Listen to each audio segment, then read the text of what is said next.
nggak ada satupun barang yang dirusak, nggak ada satupun batu yang dilempar, nggak ada namanya sampah itu, ya sampah ada wajar ya, tapi nggak ada sampah yang bertumpuk di mana-mana, nggak ada. Semua apa? Diam, Tetap tertib. diam dan menangis. Nah, Itu aman. kalau Indonesia mau sukses sebagai tuan rumah, penyelenggara atau penontonnya, itu tunjukkan sikap attitude yang baik seperti itu. SOS Sport. Saatnya obrolan olahraga. Akhir Maret 2023, FIFA menyampaikan secara langsung batalnya Piala Dunia U20 di Indonesia. Alasan FIFA mencabut status tuan rumah Indonesia karena adanya masalah standarisasi stadion yang belum memenuhi kualifikasi. Namun ternyata pada 23 Juni, FIFA menunjuk Indonesia sebagai tuan rumah Piala Dunia U17 yang akan diselenggarakan pada bulan November ini. Ketua Umum PSSI Erick Thohir menyampaikan perbaikan sarana stadion Indonesia menjadi faktor lolos uji dari kelayakan FIFA. Persiapan Indonesia sebagai tuan rumah U17 tahun ini sudah mencapai 90%. Mulai dari persiapan infrastruktur, keamanan, akomodasi, hingga persiapan teknis dalam menyusun jadwal pertandingan. Terdapat 24 negara yang akan bertanding dalam Piala Dunia U17 tahun ini. Negara-negara tersebut telah terbagi ke dalam 6 grup, di mana Indonesia tergabung dalam grup A yang mewakili AFC. Saat ini, Garuda Muda sudah melakukan pemusatan latihan yang digelar di dalam maupun di luar negeri. Di Indonesia, pemusatan latihan digelar mulai Juli hingga Agustus 2023. Setelah itu, mereka melanjutkan pemusatan latihan di Jerman mulai 18 September hingga 23 Oktober 2023. Dari berbagai persiapan yang sudah dilakukan, akankah Garuda Muda berjaya di rumahnya sendiri?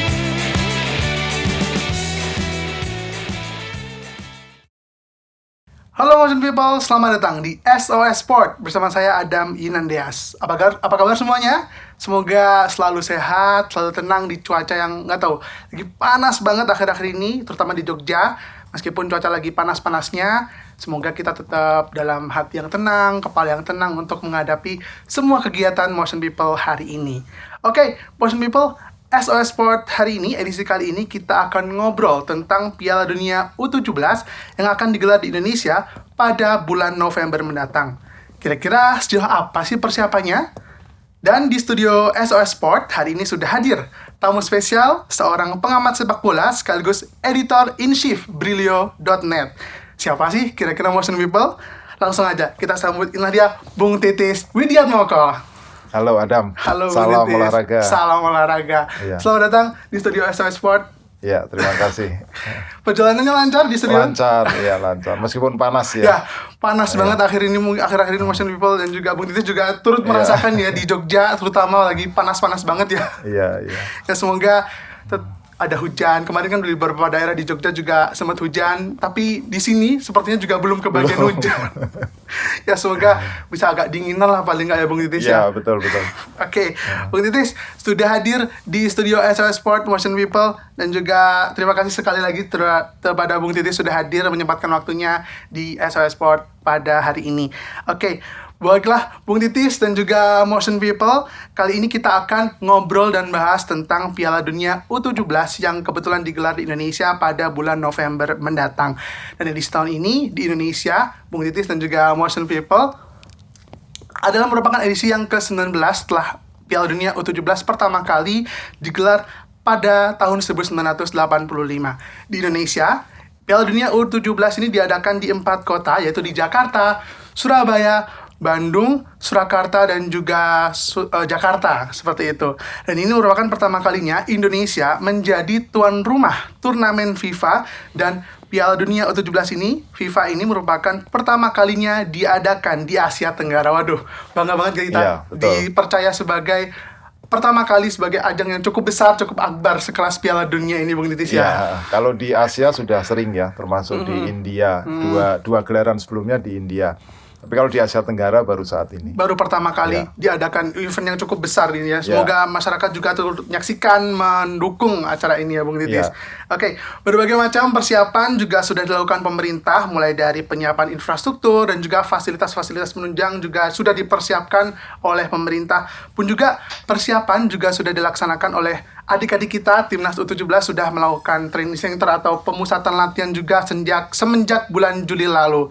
Dan pertanyaannya, apakah kita benar-benar siap? Ya, kita akan bahas di SOS Sport hari ini bersama Bung Titis Widiatmoko. Bung Titis, kita ditunjuk sebagai ajang yang cukup besar, sebagai tuan rumah Piala Dunia U17 edisi kali ini. Kira-kira saya ingin tahu bagaimana pandangan dan pendapat Bung Titis kita terpilih menjadi tuan rumah ini bagaimana? Satu hal yang menarik ya Adam ya, jadi mungkin juga para pendengar dan pemirsa juga perlu tahu bahwa ini ada catatan yang menarik dari ditunjuknya Indonesia sebagai tuan rumah Piala Dunia U17. Itu artinya adalah satu-satunya negara di Asia Tenggara yang pernah tampil di Piala Dunia Senior FIFA, Piala Dunia Junior FIFA yang sekarang jadi World Cup Under 20 ya, yang dulu namanya Piala Dunia Junior, dan Piala Dunia di bawah usia 17 tahun. Jadi kalau senior itu tahun 38 ya, itu tahun sebelum kita merdeka. Waktu itu atas nama Dutch East Indies. Ya, atas nama bukan Indonesia ya, atas nama Belanda, Hindia Belanda. Tapi pemain-pemainnya orang Indonesia, kebanyakan orang Indonesia. Nah, kemudian U20 atau Piala Dunia Junior itu di Jepang. Pertama kali. Ya, 79 kita ikut waktu itu putaran final ya. Waktu itu kita sempat melawan Argentina, ada Maradona waktu itu. Nah, berikutnya sekarang adalah U17. Nah, kita tampil sebagai tuan rumah. Jadi ini juga sebagai tuan rumah ini juga ada yang menyebut sebagai kompensasi karena kita gagal menggelar atau kita diambil jatahnya untuk menggelar Piala Dunia U20 yang diberikan kepada Argentina ya, karena kalau disebut sih alasannya infrastruktur, tapi sebenarnya ada lebih ke masalah politis ya, dan semua tahu ya ketika itu karena ada Israel sebagai kontestan Piala Dunia U20. Nah, ini semacam hadiah ya, karena Peru waktu itu yang tuan rumah sebenarnya adalah Peru. Peru ditunjuk 2019 waktu itu di Shanghai. Peru ditunjuk untuk tuan rumah tahun 2021, tapi kan tertunda ya karena COVID. Kemudian 2023 dan tidak bisa karena alasan infrastruktur waktu itu, sehingga diberikan dihadiahkan kepada Indonesia. Nah, kalau persiapan kita lihat ada dua ya persiapan. Yang pertama adalah persiapan sebagai penyelenggara. Nah, di sini ini ada berbagai macam ya, bagaimana organizing komitenya, pengorganisasian event besar, kemudian infrastrukturnya seperti apa, yaitu stadionnya, lapangannya, dan lain-lainnya. Dan yang kedua itu adalah sebagai kontestan, artinya sebagai yang tampil di lapangan nanti. Kita lihat tim nasional usia 17 tahun, ada juga yang menyebut bahwa kalau kelompok usia itu jangan dipanggil tim nasional.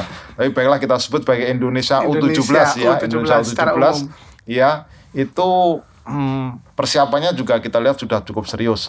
Satu hal yang menonjol adalah bagaimana mereka mencoba mengumpulkan pemain-pemain diaspora. Jadi pemain-pemain yang punya orang tua orang Indonesia tapi banyak atau lahir di luar, bermukim di luar dan menimba atau mengasah ilmu sepak bolanya di luar ya. Kalau kita lihat misalnya yang menonjol itu ada Raihan Berkik yang uji coba terakhir kemarin membuat gol. Ini besarnya di Jerman. Ya, dia membela tim Hoffenheim di bawah usia 17 tahun. Nah, kemudian ada lagi Jardim, Welber Jardim. Ini yang di Brasil, di Sao Paulo. Ini orang tuanya, ibunya asli Kalimantan, tapi ayahnya adalah Brasil. Dan kebetulan ayahnya waktu itu bermain di Indonesia. Nah, cukup banyak pemain diaspora yang dikumpulkan oleh pelatih Bima Sakti, itu salah satu ya. Tapi di luar pemain diaspora juga sebenarnya kita punya talenta-talenta yang cukup bagus. Misalnya sebut saja Arkan Kakak ya itu salah satu pemain muda yang ya cukup sering disebut ya putra mantan pemain Purwanto dulu ya ayahnya. Nah ini jadi perpaduan antara bakat lokal, kemudian kita lihat pemain-pemain diaspora. Mereka sekarang berlatih di Jerman karena direktur tekniknya itu adalah Frank Borbut, itu orang Jerman. Dia pernah melatih Almelo, pernah melatih Groningen. Jadi di Belanda itu kalau ini Adam ya seperti Heracles Almelo, Groningen, klub yang pernah diasuh oleh Frank Borbut yang sekarang membantu Bima Sakti, itu memang pembinaan usia mudanya cukup bagus. Jadi dengan asistensi dari pelatih asal Jerman ini diharapkan bisa memperkuat performa kita di lapangan. Jadi pertama persiapan sebagai penyelenggara, infrastruktur dan lain-lainnya.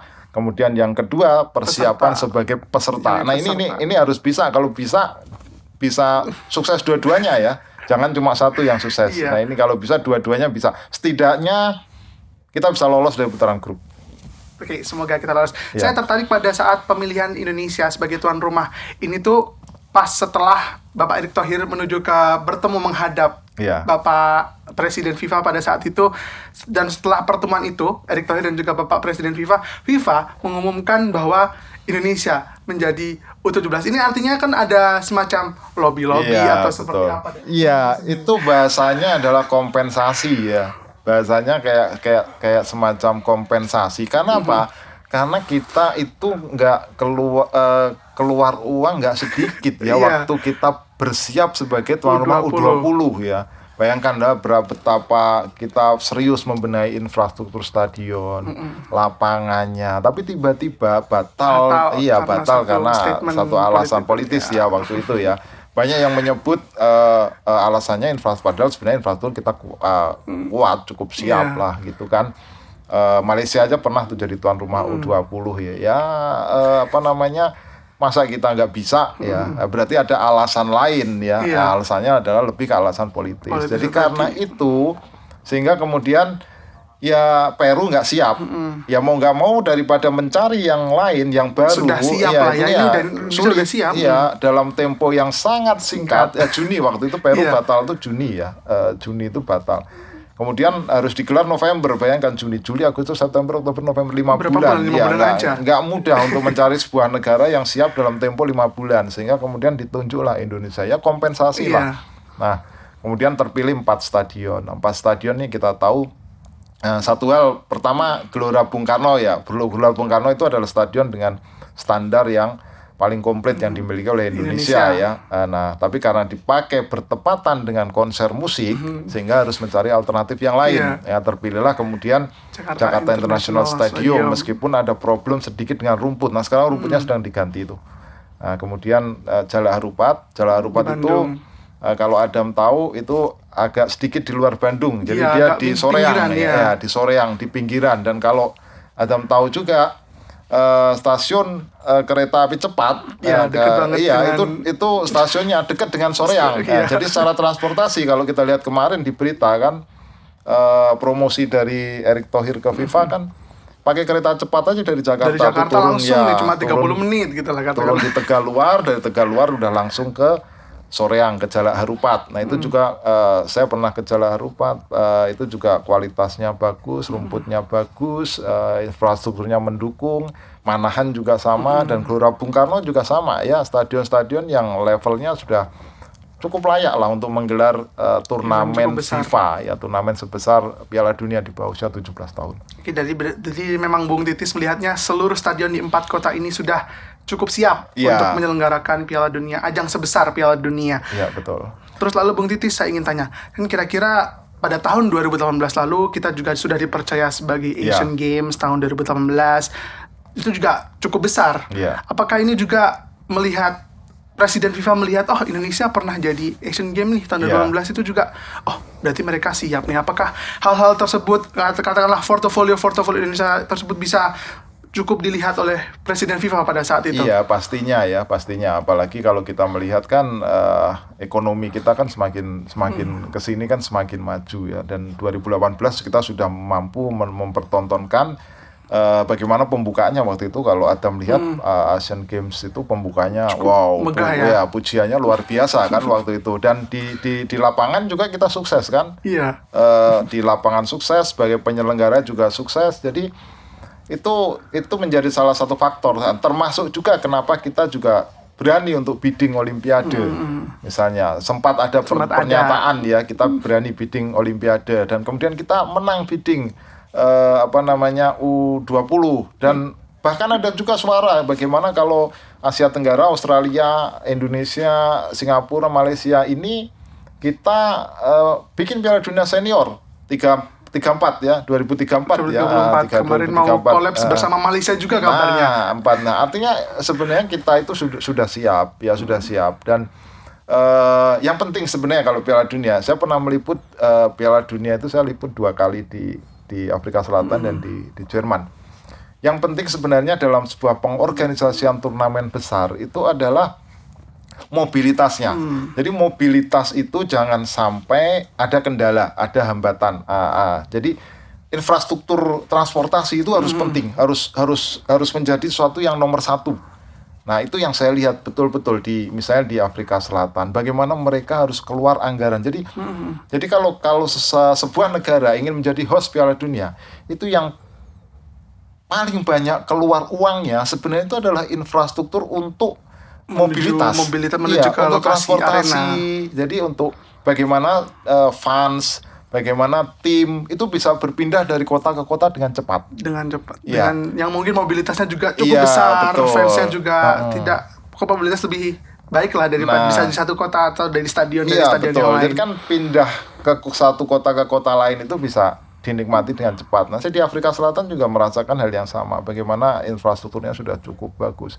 Kemudian di Jerman, apalagi di Jerman negara maju ya. Justru perpindahan dari kota ke kota itu bisa sangat mudah. Misalnya kita dari Köln mau ke Berlin, dari Berlin mau ke Munchen mau ke Hamburg, itu cepat sekali, bisa mudah. Nah, itu yang penting. Nah, Indonesia sekarang juga sudah kita lihat sudah infrastrukturnya sudah sangat mendukung ya.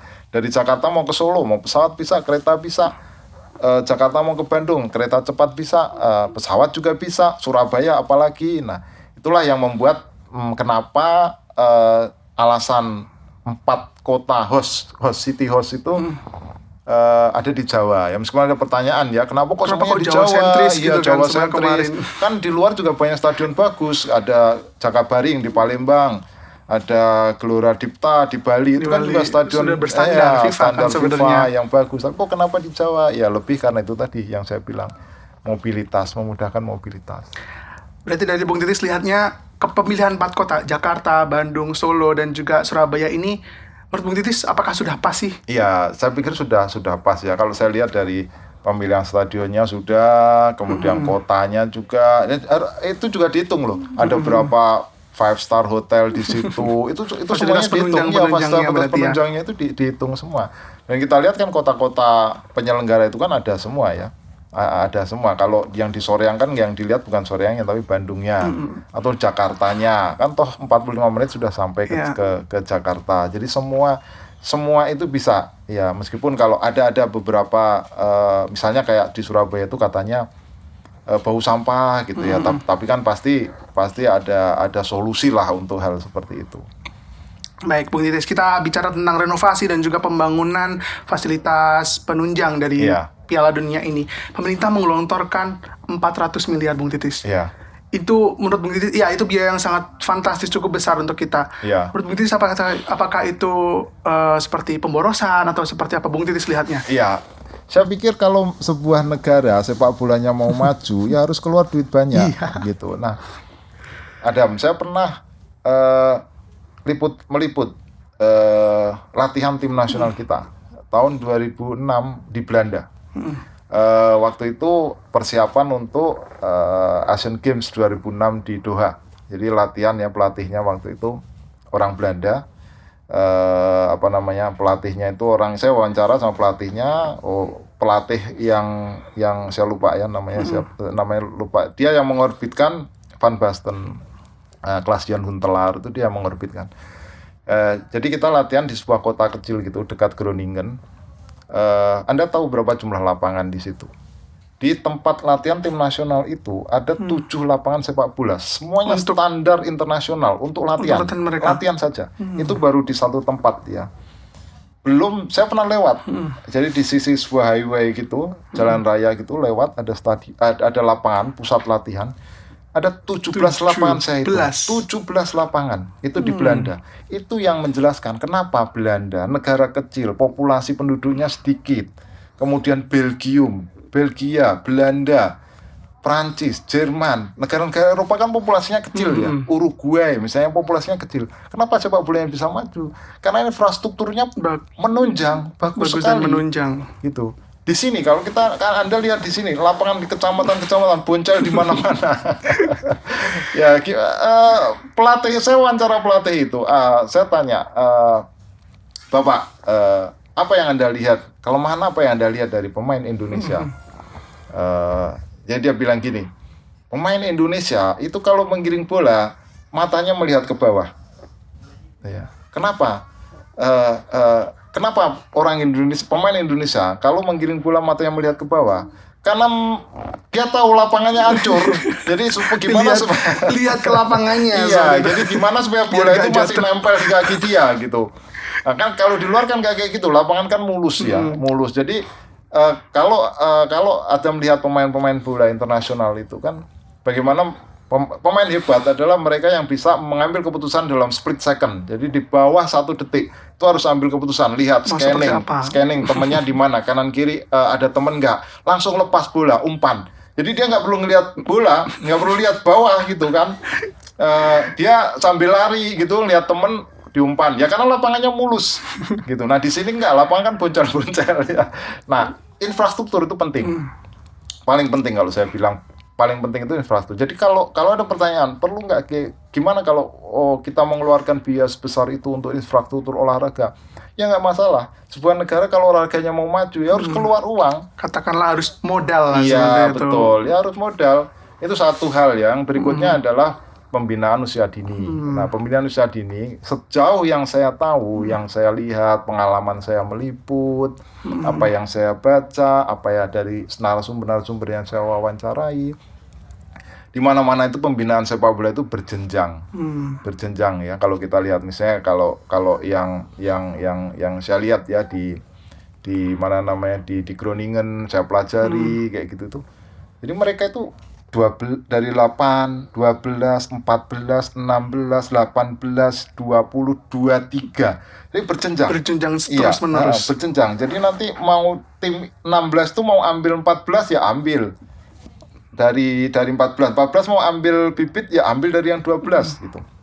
Nah, dan semuanya itu ya kalau kita lihat yang menjadi faktor kunci juga adalah meritokrasi ya. Meritokrasi itu pemain dipilih memang berdasarkan prestasi dia, berdasarkan performa dia di lapangan. Jadi nggak ada unsur-unsur lain ya, unsur-unsur non teknis. Kalau di sini di Indonesia ini unsur-unsur non teknisnya ya, mohon maaf ya, ada banyak sekali ya. Biasanya ada titipan lah, Oh, iya. ada ini tolong dong ini karena yang punya ini, yang membiayai ini anak saya tolong dong ini ya. Nah itu yang ikut berpengaruh. Jadi ya harus profesional, semua harus profesional. Kalau kita mau sepak bola kita maju, semua harus profesional. Oke, kalau dari Bung Titis lihat sendiri, bagaimana sih kondisi di Indonesia? Apakah tadi Bung Titis lihat di negara-negara lain naik berjenjang? Apakah di Indonesia bisa seperti itu atau seperti apa Bung Titis lihatnya? Ya semakin kesini semakin maju lah kita lihat. Ya salah satu contoh atau indikator yang paling mudah menurut saya adalah bagaimana performa tim nasional senior kita ya, yang sekarang kan beranjak membaik nih ya, meskipun belum ada gelar, misalnya ya taruhlah belum ada gelar internasional ya, tapi ada peningkatan performa ya. Pelatihnya juga pelatih kelas dunia, pemain-pemainnya juga dengan kedatangan pelatih untuk pemain-pemain diaspora itu tadi itu juga semakin memperkuat. Nah kalau kita melihat juga ya kemarin lawan Brunei ya, kita lihat kan organisasi permainan, visi bermain itu kan dibandingkan dengan dulu kan ada perubahan ya. Terus satu yang penting juga fisik itu kan juga ada perubahan. Kalau zaman dulu kalau kita ngobrol sama pelatih lokal atau siapapun ya tentang pemain sepak bola Indonesia ya. Pemain kita itu bisanya mainnya cuma 70 menit. Ya 70 menit, 20 menit sisanya udah habis tuh nafasnya. Nah, makanya kalau pelatih Korea ini kan yang nomor 1 kan fisik ya. Sepak bola itu apa sih kuncinya? Kuncinya itu ada 4, Adam. Dan 4 ini harus bertahap. Satu-satu. Pertama apa? Pertama fisik. Ya, fisik. Fisik ini yang nomor 1, nomor utama, paling utama. Kalau mau maju, prestasi mau bagus, ya fisiknya harus kuat. Fisik itu harus seperti apa? Ya larinya harus Spartan, larinya, staminanya, VO2 max-nya harus tinggi, standarnya harus tinggi. Makan nggak boleh gorengan, makan nggak boleh nasi padang. Supaya apa? Supaya fisiknya, staminanya itu kuat. Terjaga iya. juga. Nah itu 1. Nomor 2 apa? Nomor 2 itu teknik. Teknik itu apa? Teknik itu macam-macam. Ya, ada dribbling, menggiring bola, menendang bola, scanning, heading, shooting, kontrol, macam-macam. Nah itu juga harus bagus. Jadi nggak bisa, ini harus menjadi sebuah kesatuan. Yang ketiga apa? Ketiga itu taktikalnya. Jadi harus ngerti. Kalau teman saya lari ke situ, saya umpan kemana, gitu. Kalau saya main 4-4-2, positioning pemain itu seperti apa, gitu. Libero itu apa? Fullback sama wingback itu bedanya apa? Itu striker, second striker itu apa? Tactical itu harus paham, Nah, yang keempat itu adalah mental. Jadi mental itu gimana? Mental itu ya kalau bisa, kalau Anda lihat tim-tim besar itu, jadi ketika mereka kalah, ketinggalan 0-1 dan masih ada 5 menit, 4 menit, 3 menit tersisa, mereka masih kan habis-habisan untuk berusaha mengejar ketinggalan. Dan bahkan ada tim yang mampu membalikan keunggulan meskipun waktu hanya tersisa 2-3 menit. Itu apa? Itu mental. Jadi itu mental. Pemain kita ya mohon maaf, ketinggalan 0-1 tinggal 5 menit. Jadi itu 4 kesatuan ya, fisik, teknik, taktik, mental. Yang 4 kalau mau maju 4 itu tuh harus ini. Tambahan lainnya adalah itu tadi, infrastruktur, kemudian kompetisi yang bersih, kompetisi profesional, pembinaan yang berjenjang. Nah, itu syarat. Ya. Oke, jadi memang Budi lihat ada perubahan pola bermain kita daripada yang lalu. Beranjak membaik. Ya, untuk mencari bukti dalam sepak bola itu adalah trofi ya. Untuk mencari bukti dalam sepak bola, dalam sport olahraga itu adalah trofi. Trofi itu apa? Gelar juara. Tapi setidaknya kita melihat ada sedikit ya peningkatan lah ya, ada peningkatan lah dibandingkan dengan dulu ya. Dengan peningkatan itu kemudian muncullah optimisme. Kan sekarang antusiasme publik terhadap tim nasional kita kan cukup tinggi. Tinggi-tingginya ya. Tinggi ya, karena mereka lihat memang tampilnya bagus. Stylenya juga udah mulai kelihatan. Identitinya itu sudah mulai ya, fisiknya juga, staminanya juga sudah mulai kelihatan. Identity, yang penting juga dalam sepak bola itu adalah identity. Kalau mau sukses ya harus punya identity.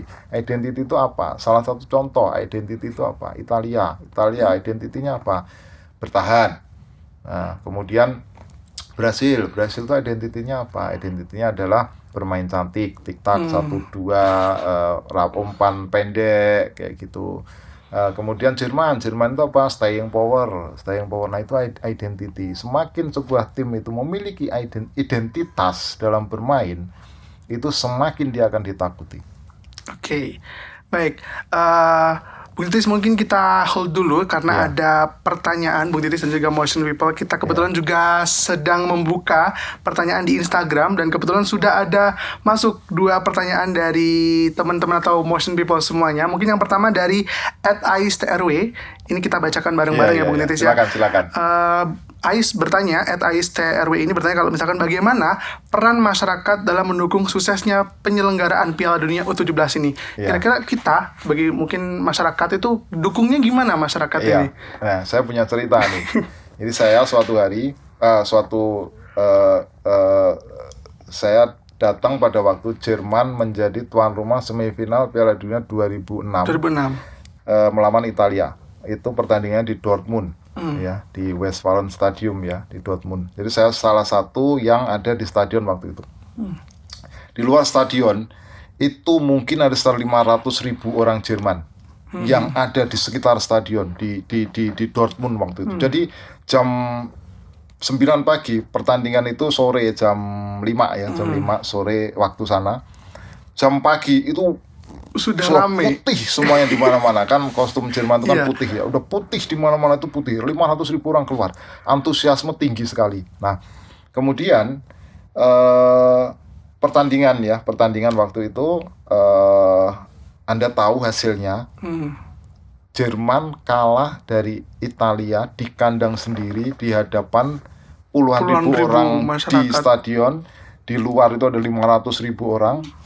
Kemudian apa yang terjadi setelah pertandingan? Nggak ada satu pun barang yang dirusak, nggak ada satu pun batu yang dilempar, nggak ada namanya sampah itu, ya sampah ada wajar ya, tapi nggak ada sampah yang bertumpuk di mana-mana, nggak ada. Semua apa? Diam. Tetap tertib. Diam dan menangis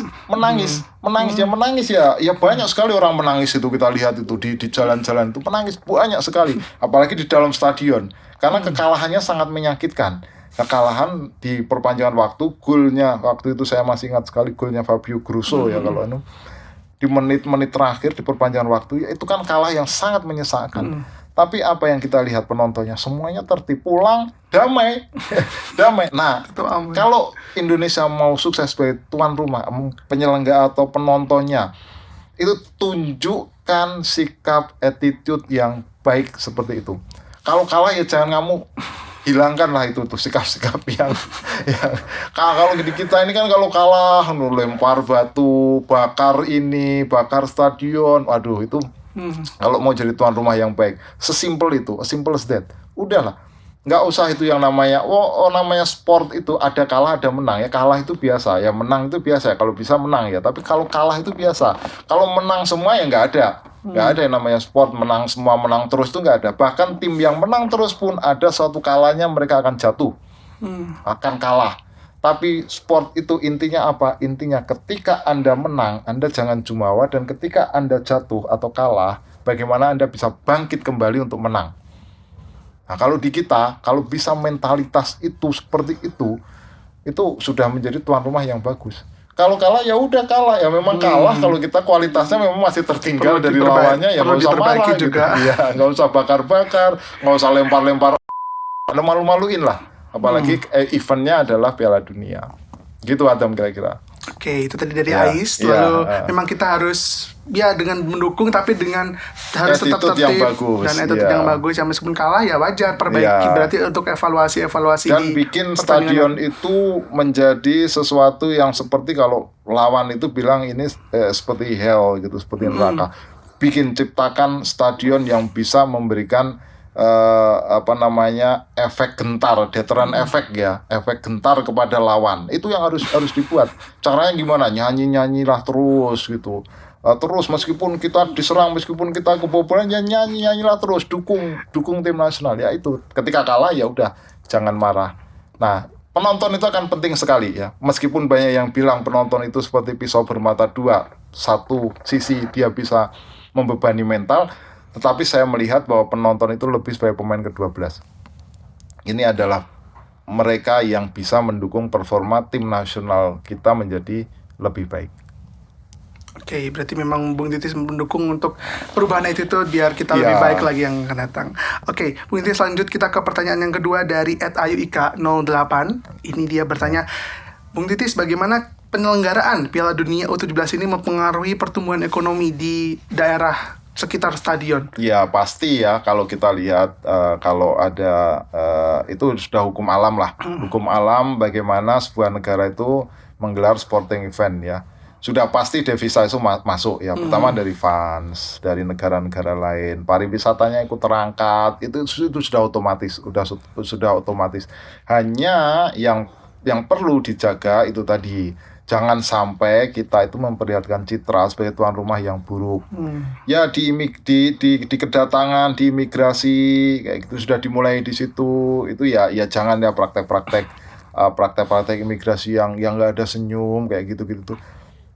Sepanjang pengalaman saya menjadi tuan rumah meliput event olahraga di mana di beberapa negara, mereka akan sangat gembira menyambut tamunya dan mereka akan murah senyum meskipun negara itu adalah negara yang dikenal sebagai negara kaku gitu, tapi mereka itu kalau ada orang luar itu mereka akan selalu tersenyum menyambut tamunya. Ya itu yang harus kita lakukan sebagai host nanti, host Piala Dunia. Kalau bisa senyum menyambut tamunya, memberikan pelayanan terbaik untuk siapapun yang datang ke Indonesia untuk menonton Piala Dunia usia 17 tahun. Oke.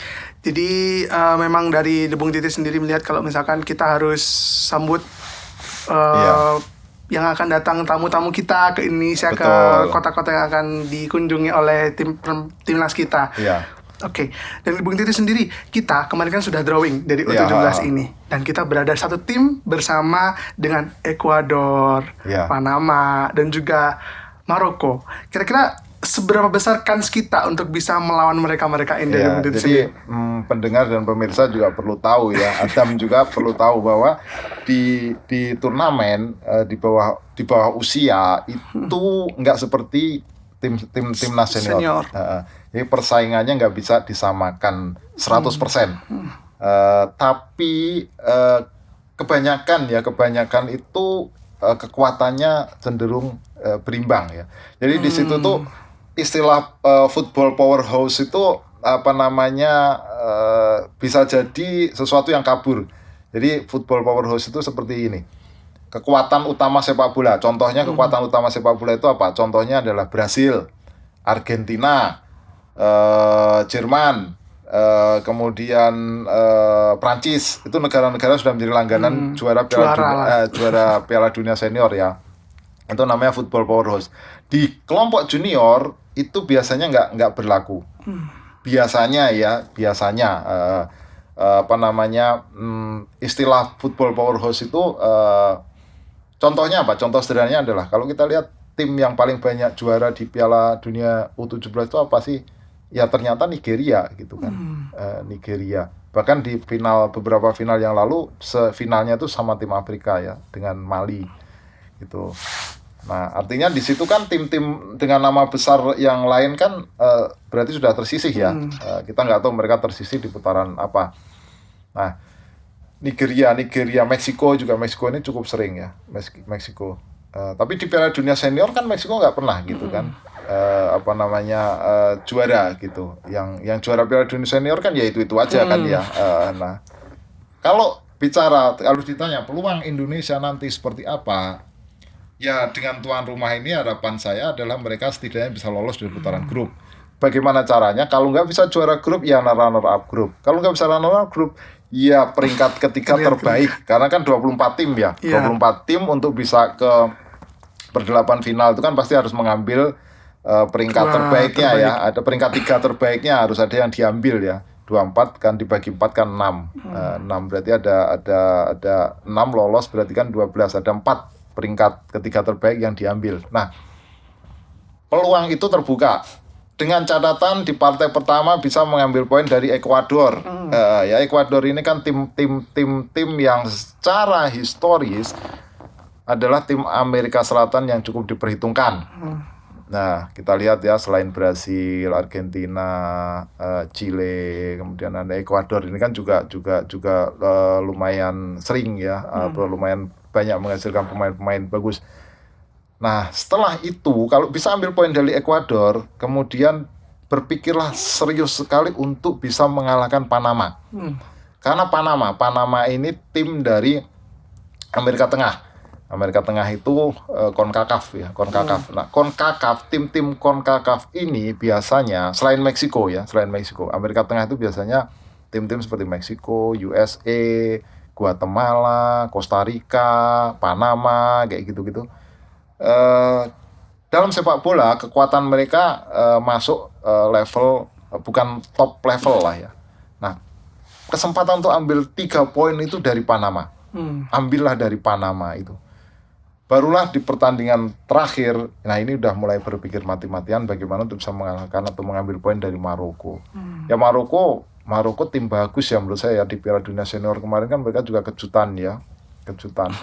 Jadi nggak bisa dibilang bahwa grup ini grup ringan sebenarnya. Nggak bisa dibilang. Selain karena di bawah usia 17 tahun itu kekuatannya sulit ditebak, juga bahwa pesaing atau kompetitor Indonesia di grup ini itu juga tidak bisa dikatakan sebagai tim yang lemah atau tim yang buruk ya, atau tim yang akan mudah diatasi begitu saja ya. Kita misalnya Ekuador dan Maroko ini yang kalau bisa curi poin dari dua tim ini. Oke, jadi memang secara umum dari U17 di seluruh dari peserta Piala Dunia ini adalah masih berimbang dan katakanlah belum bisa ketebak lah. Iya, harapan kita dan tentunya harapan publik sepak bola Indonesia adalah kita bisa lolos ya, apapun caranya. Mau jadi juara grup ya syukur gitu kan, artinya itu adalah sebuah kejutan. Mau jadi runner up juga ya pasti ya kita harapkan ya, dan bisa juga lewat jalur ketiga, yaitu jalur peringkat ketiga terbaik. Nah, kalau bisa lolos dari putaran grup itu sudah merupakan sebuah prestasi yang menurut saya membanggakan. Karena apa?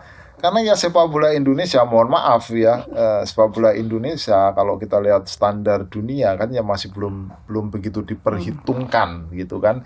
Tim nasional aja peringkatnya kan ya 100 menengah ya, 100 menengah itu 100, saya lupa persisnya berapa, tapi sekitar 140-an lah ya. Nah, jauh sekali gitu kalau kita lihat peringkatnya itu kan jauh sekali gitu.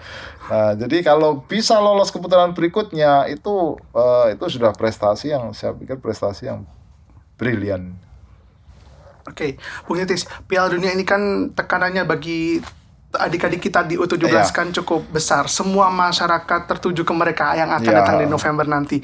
Dan ekspektasi dari masyarakat pun juga nantinya juga cukup tinggi. Dan bagaimanapun pressure dari mereka mental lah, seperti yang Bung Titis sebutkan tadi itu juga ada lah seperti itu. Terus bagaimana pemain-pemain muda kita, adik-adik kita ini dipersiapkan mentalnya menghadapi tekanan yang cukup besar dari turnamen yang sebesar Piala Dunia ini? Iya, bicara mental itu adalah sesuatu yang kompleks ya, yang nggak bisa diurai lewat satu atau dua kalimat. Tetapi mental itu akan terlatih kalau misalnya mereka merasakan atau seringkali berada dalam situasi yang sama dan mereka bisa memecahkan persoalan yang sedang mereka hadapi. Disitulah mental mereka terlatih atau terasah.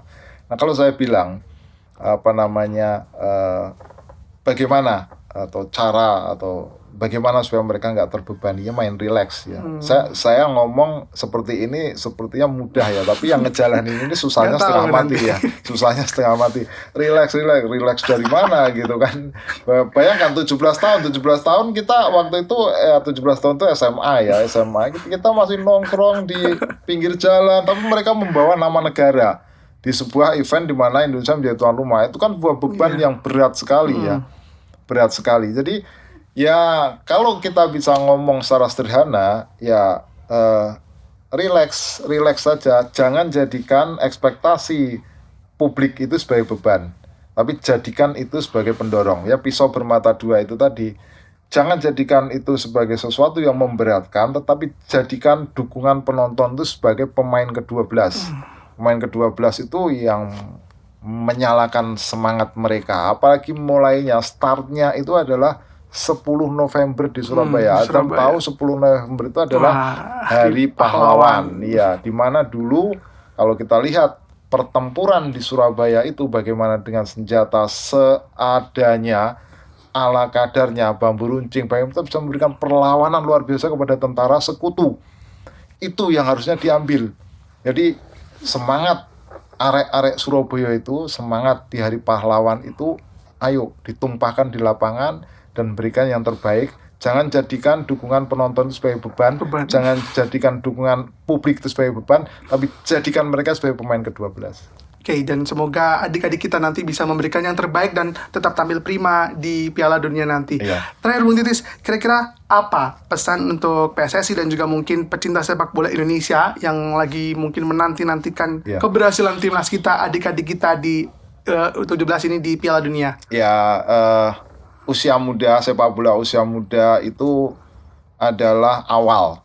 Jadi kalau misalnya mereka kalah, kalau misalnya mereka tidak sesuai dengan harapannya, jangan dihujat, jangan dijatuhkan, jangan dihabisi istilahnya. Masa depan adik-adik kita ini masih panjang sekali. Kalau mereka bisa konsisten itu jauh lebih bagus ya. Piala Dunia U17 itu menghasilkan nama-nama seperti Carlos Vela, kemudian Cesc Fabregas, Landon Donovan, Victor Osimhen, itu nama-nama besar yang mereka bisa menjaga konsistensi dari level usia dini sampai performa puncaknya di level senior. Itu yang sulit sekali. Di Indonesia itu sulit sekali. Kenapa? Karena itu tadi, karena mereka berhadapan dengan lingkungan, berhadapan dengan kondisi yang banyak sekali menghakimi pada saat usia-usia awal gitu. Padahal sebenarnya usia-usia awal ini perjalanan atau waktu ke depan itu masih panjang sekali. Jadi kalaupun nggak dapat kalah 3 kali pertandingan, kalah kebobolan terus, ya jangan sampai ya. Jangan sampai. Tapi ya udah jangan dihujat gitu. Biarkan mereka berkembang sampai kemudian mereka nantinya akan menjadi hero ya bagi Indonesia di lapangan hijau. Berarti tidak ada yang tahu memang U17 ini memang nantinya jalan mereka juga masih panjang. Iya, betul. Dan juga jalan mereka panjang dan juga masih adalah nanti secerca harapan semoga di Piala Dunia U17 ini.